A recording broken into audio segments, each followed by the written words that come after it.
In 6 years na magkasama tayo, simula nung kinasal tayo, meron ka bang mga natutunan sa 6 na taon na yun?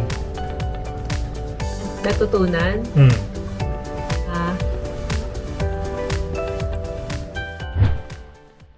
Happy anniversary! Happy anniversary!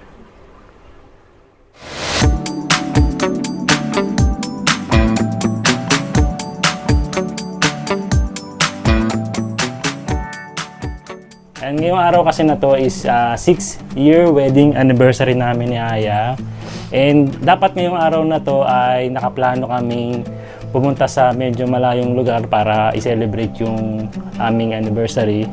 Pero dahil nga sa unexpected na nangyari last Wednesday, no? Ba yun? Ano yun? Ano ba nangyari? Nung nagkaroon ng matinding earthquake, no? So naisip namin ni Aya, hindi na kami tumuloy kasi medyo delikado kung lalayo kami kasama yung mga bata. So naisip namin na yung aming anniversary celebration ay dito na lang i-celebrate muna sa bahay. No? Yan, dahil nga celebration ng aming 6-year wedding anniversary, naisip ko na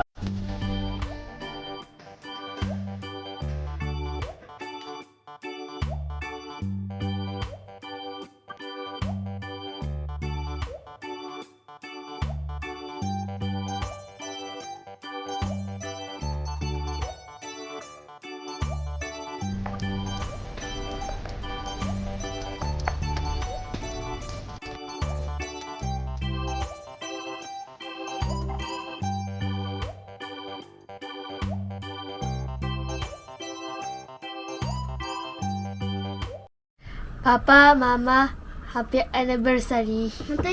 Papa, Mama, happy birthday. happy anniversary!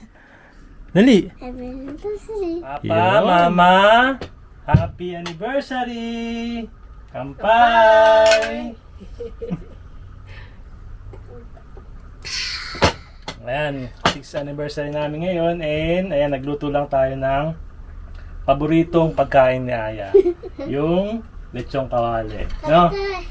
Tapos syempre yung paborito ko naman yung adobong baboy. Itadakimasu! Itadakimasu! Kain tayo! Yes! Hindi nga kayo kuya. Ayan, try natin yung Ketchup, ireru? adobong baboy.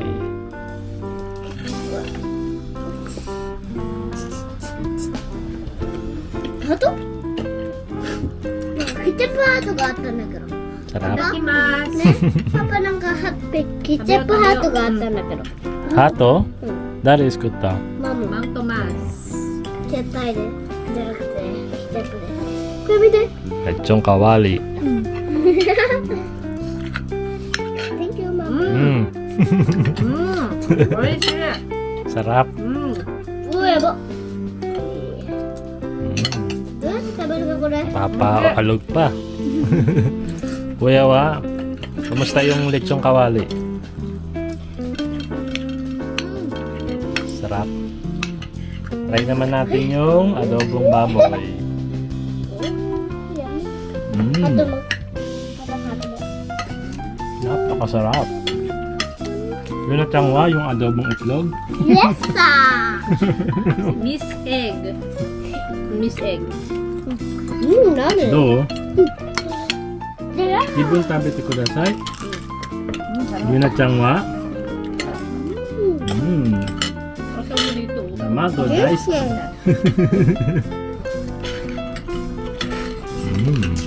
Anong salsa to? Lechon na, anong salsa ng lechon daw yan. Yan. 美味しい。 Parang mamasitas.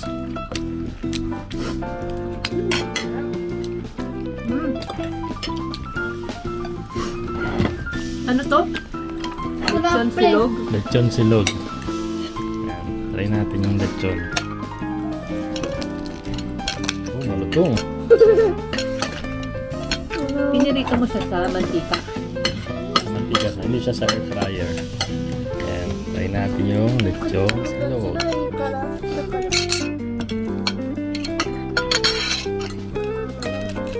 Sama ang itlog.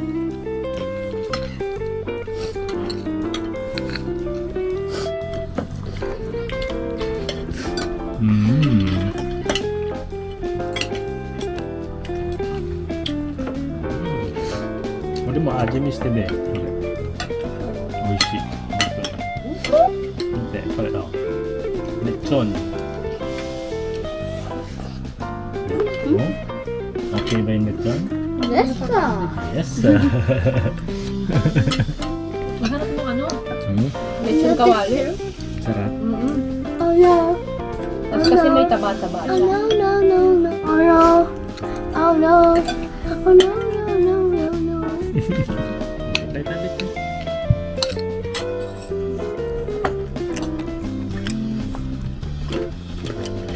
Okay. Lechon. Lechon. Gohan to iso, lechon.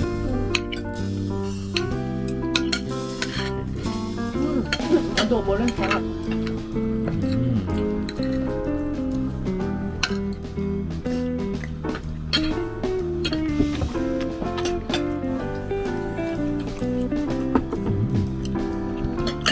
So, ano kasi mahilig din sila sa Nakakata ko na yun eh. mga Bala. Brazil, no? Na Ay, hawara ka ito mo siya ka.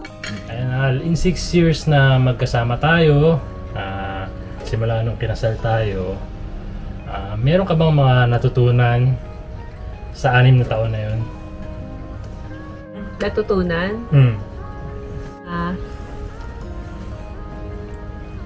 Ikaw muna. Ako muna. Natutunan. Marami akong natutunan sa 6 years na magkasama tayo, syempre. Ano ba, natutunan ba or parang na-realize ko gano'n? Okay. I realize na hindi pala ibig sabihin na pag nagsama na kayo, naging mag-asawa na kayo, ay kilala nyo na yung isa't isa.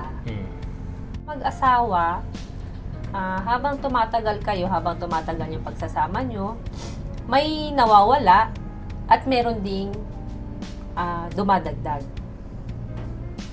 For example na lang, halimbawa, ang nawawala, isa sa mga nawawala ay yung kilig, 'di ba? Yung hindi katulad noon na, 'di ba, sa mga mag-jowa, girlfriends, boyfriends pa lang, ando na yung halos araw-araw kinikilig ka sa boyfriend mo, sa girlfriend mo, pag makita mo lang siya, kinikilig ka na. Sa buhay mag-asawa, hindi always kilig. Pero ang importante doon ay you grow and you adapt. As you grow, as you mature, maiisip mo yun na halimbawa na parang nagkaroon kayo ng konting pag-aaway, pagtatalo, or tampuhan bilang mag-asawa. May magsasabi na, ay, hindi kayo para sa isa't isa. Dapat hindi siya ang pinakasalan mo eh. Kasi, ang marriage is a learning process. Habang tumatagal kayo, nakikilala mo yung asawa mo. Yung mga hindi mo nakita noon sa kanya nung you were dating. Ngayon nakikita mo sa kanya, ganito pala ang asawa ko, ganon. Pero ang mas importante doon, ang importante nag-grow kayo, nagmamature kayo na at saka you're doing this as a team. Tapos ano pa? Forgiveness and grace. Habang tumatagal yung pagsasama nyo bilang mag-asawa, hindi lang 3, 6, or 8 years, habang tumatagal yan, mas may matututunan. Hindi lang hanggang dito, mas kumbaga lalawak. Ayun, yun. Ako naman, ang mga natutunan ko sa 6 na taon nating pagsasama is yung importance ng time. Kumbaga, para sa akin kasi napaka-importante na kapag napaka-importante sa isang mag-asawa o sa isang pamilya na magkaroon ng time para sa isa't isa. Kasi the more na binibigay mo yung time para sa asawa mo, binibigay mo yung time para sa pamilya mo, mas lalong, katulad nga ng sabi mo, mas lalawak yung pagsasama nyo. And isa sa mga natutunan ko is yung importance ng trust. Isa to talaga sa pinaka-importante kasi talaga yung meron kayong pagtitiwala sa isa't isa. Diba? Kasi kung wala rin kayong pagtitiwala sa isa't isa, baka hindi kayo umabot ng 6 years. Mga 0.5 na lang, 5.5 na lang. Sa 6 na taon naman natin pagkasama, ano naman yung mga nagustuhan mo sa akin? Tatanong pa ba yun? Bakit? Nagustuhan ko sa'yo. Alin doon? Yung physically o emotionally? Financially? Siyempre, yung pagiging mabuti mong haligi ng tahanan sa amin, di ba? Hindi ka nagkukulang, napaka-patient mo sa amin, mga anak mo, lalo na sa akin, pagka medyo tinotoyo ako, ganun. Marami akong gusto sa'yo, ma. Ako naman, ang nagustuhan ko naman sa'yo is, ito sa simulat sapul pa lang, ito na yung gusto ko sa'yo na hanggang ngayon, ito pa rin. Alam ko naman maganda. Oo, bonus na yan. Pero ito kasi isa to sa mga pinaka-importanting bagay na talagang magugustuhan ng isang lalaki sa isang babae. Siguro hindi lang naman siguro ako yung nakakaramdam ng ganito. Yung ibang lalaki rin, ganito rin yung gusto nila sa isang babae. Sabi, na ano mo naman yan, yung mga statistics. Oo. Tanong-tanong ka. Nag-survey na ako. Oo, yan, survey. Seryoso, yung pagiging simple mo. Diba? Kumbaga, sa lahat ng aspeto ng nakikita ko sa'yo, napakasimple mo lang. Basta sa lahat ng aspeto, yan, napakasimple mo lang. Alam naman nila yun. Nakikita naman nila yun dito sa channel.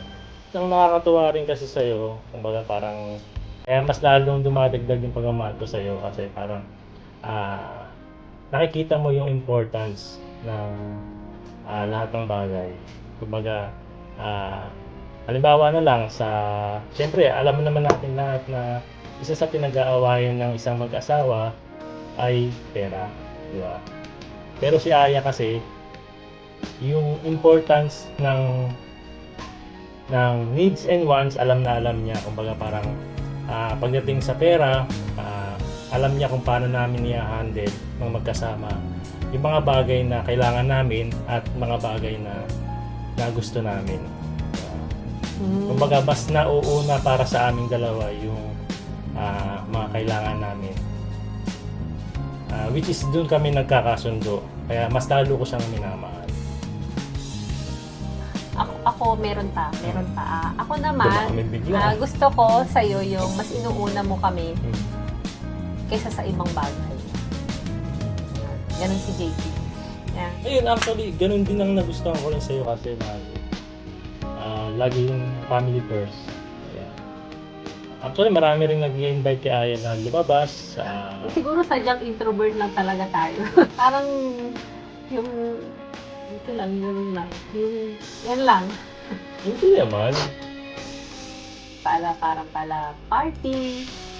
Siguro isa yun sa mga Whole body. Isa yun sa mga naging dahilan kung bakit tumatagal tayo. Diba?